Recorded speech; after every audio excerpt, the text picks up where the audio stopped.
Welcome to the Creative Condition podcast with me, Ben Talon, illustrator and creativity coach, founder of the Creative Condition, artist and writer. I bring 20 years of creative industry experience and a lifelong love of creativity, a fundamental pillar of human happiness, to you through ongoing personal exploration and the shared experiences of others. You'll get a nourishing mix of creative industry professionals and people far and wide using creativity in ways that can take our learning to the next level so we can maximise our unique blend. The show's been supported from day one by Illustration X, a tremendous illustration agency representing a shining global roster of illustrators and animators over at illustrationx.com. The music for the show is by Dirty Freud, who you can listen to now on all good streaming services.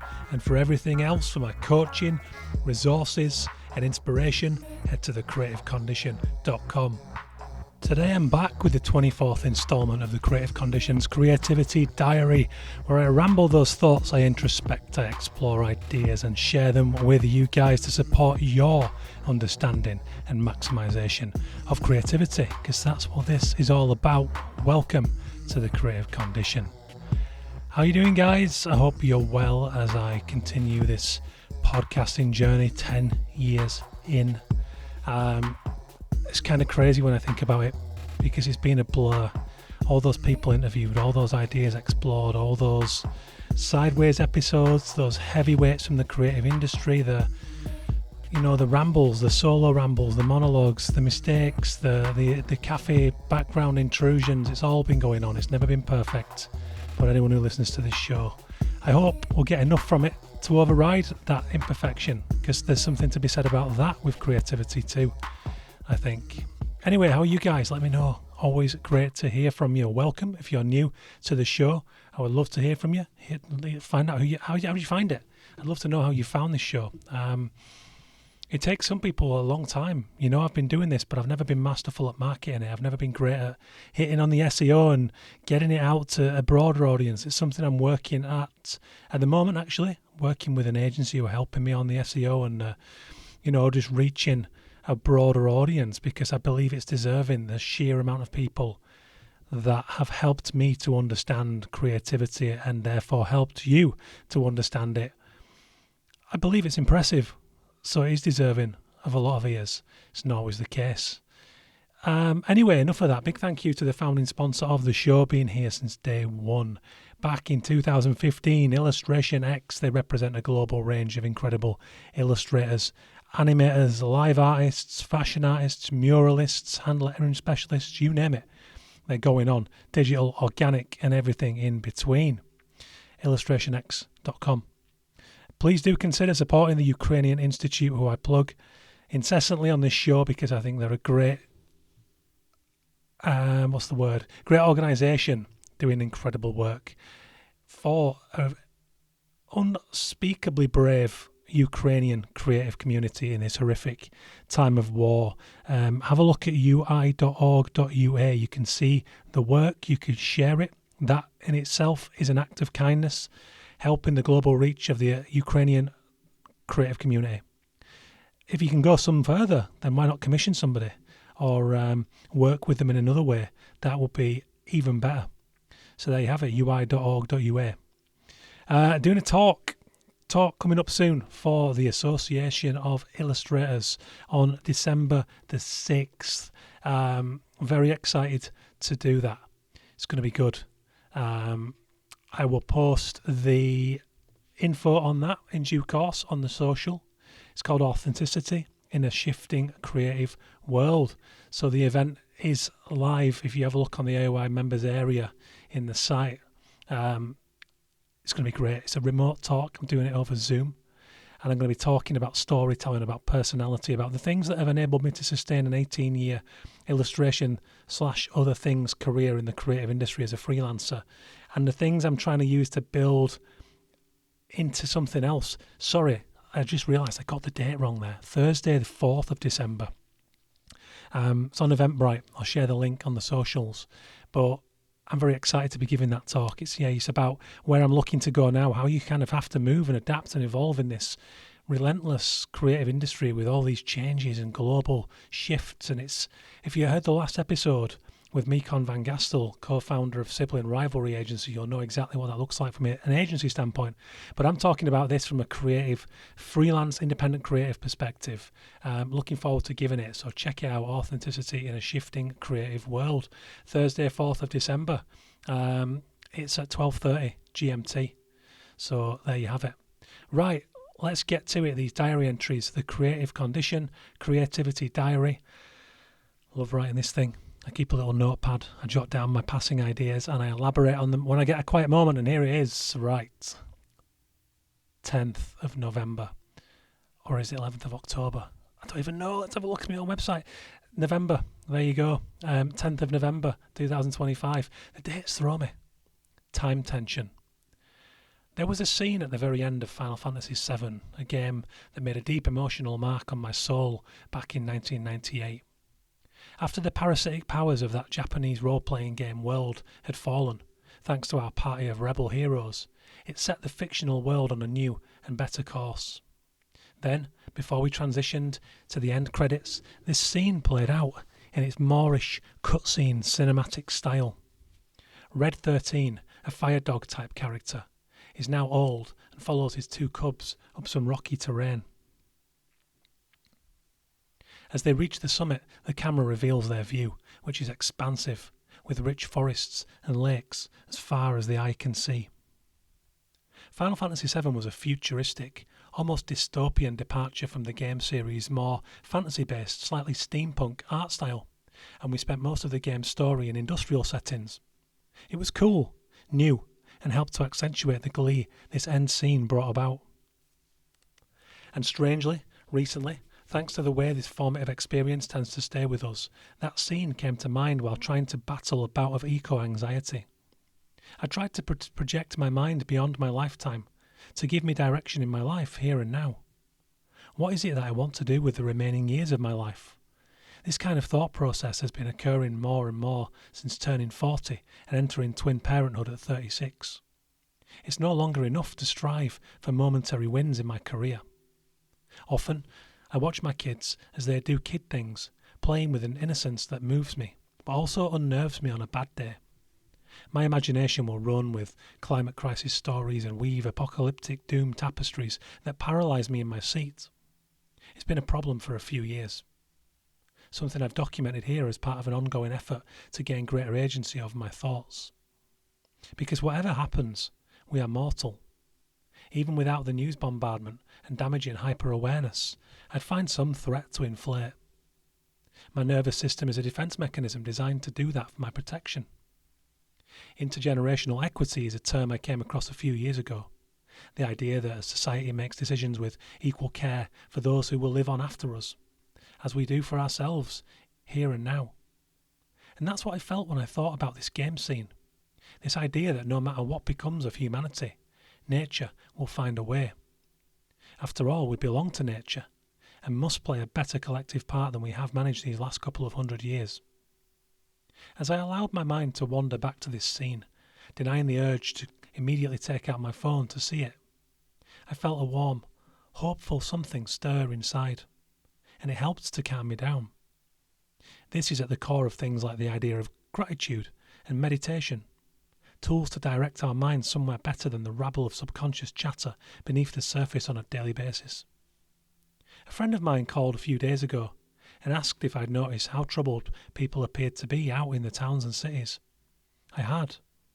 Being a keen observer, I had detected this social sickness, and having felt anxiety myself in recent years, I had sympathy and empathy towards their situation. When those thoughts take over, I imagine I look the same. Other observant friends notice and message me to check I'm okay. But this scene is a reminder, both in the grandest sense depicted and in the smallest sense, that all storms will pass, and we must hold the rudders and think long term, think big, and allow ourselves to dream of something that will benefit us all, especially those who must stay here longer than we will. It isn't easy, and in this rabid, biting version of capitalism, there's time tension, because we all want meaning, purpose, and a role that contributes to a future we'd like to leave to the next lot. So we must think short term to pay the bills. I suppose the question is, how do we get by in this society while still leaving our minds and actions enough freedom to run up that rock face so we can peek at a lush scene on the horizon? That really is the challenge. 11th of November 2025. Muppet change of key. We're in services somewhere near Oxford on the Sunday after a knife attack on a passenger train. The big screens roll the constant news coverage, and there's a tangible gloom hanging in the air. People are short with their children, and eye contact is scarce. Wary when it does happen. The kids are reasonably unaware, though I do believe in their perceptive skills if they're exposed to fear too often. I'm feeling it, being the emotional sponge that I am. I lose myself in the moment and chew down on my spring rolls when a piece of music starts up. I know it, though I can't place it. It's a teenage girl on the communal piano. People turn to source the jolly interlude. Then it comes to me. The Muppets! It's the theme from the Muppet Show. We can't stay miserable. We just can't. My wife clocks it too. My son, a keen piano player, takes a few steps towards her, and my daughter, a natural dancer, begins to kick her feet and sway. And just like that, the mood is tipped upside down. Art, music, and the soul. This is it. Even in a dark moment, when we have work to do in our society, we can find islands of happiness like this. 12th of November 2025. Did I mess up? It's hard to know where to spend your time when uncertainty is heightened. I spent 2.5 years writing the creative condition around my illustration projects, but this came at a cost of marketing my illustration. Depending on which day you ask me, I look back on this and question my wisdom, or celebrate the bravery. The truth is, it's impossible to know. What drove me to write it was a sense of purpose I can't quite explain with logic. Serendipity, the need to evolve as a creative pro, and concern about a shifting illustration market were all part of my psychology. Beyond the launch, the book provided a foundational framework for my creativity coaching work, which wasn't in my mind while writing, and I suppose that's the point here. Things are always unfolding, so it's vital, if rarely easy, to move forward with passion, intentionality, and self-belief. And like any coach, therapist, or mentor, I'm never fully sure when it comes to my time, but helping others to understand and lead with their story comes naturally to me. Who can see their wood for their trees, after all? Nobody can go back and fix things, and there are no guaranteed tomorrows. So how do you feel today? How far are you from the times you felt the most magic, and how did you get here? Maybe you needed a detour. You're here, after all, so how can we make an interesting challenge of it and take the next steps?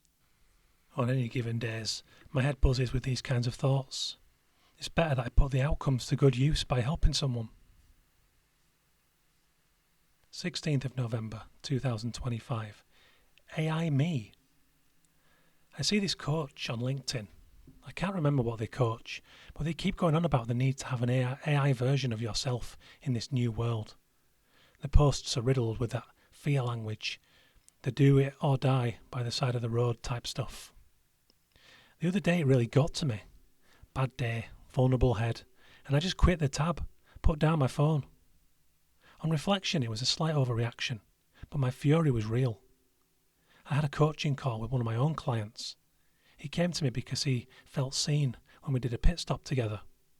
He knew I adored his story, recognised the traps he was falling into, and had a genuine desire to help. During one of our calls, he told me about attending a big festival in the States, where too much was about sticking the collective tongue up the arse of AI, to the point where he felt unnerved by shoals of gawping designers and artists mindlessly prodding at the tech, getting it to spit stuff out.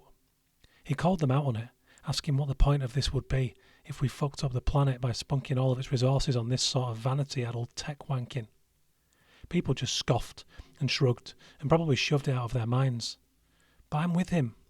I've used ChatGPT about 8 times for questions around mental health and career direction, only when it felt reasonable enough to use such energy-intensive tools.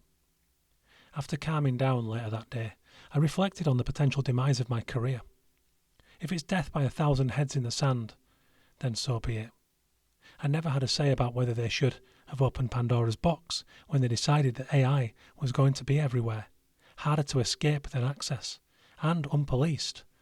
But I do have to look my kids in the eye when they're old enough to want to cave my head in if the latest human frivolity is the straw that breaks the ecosystem's back, and tell them my truth.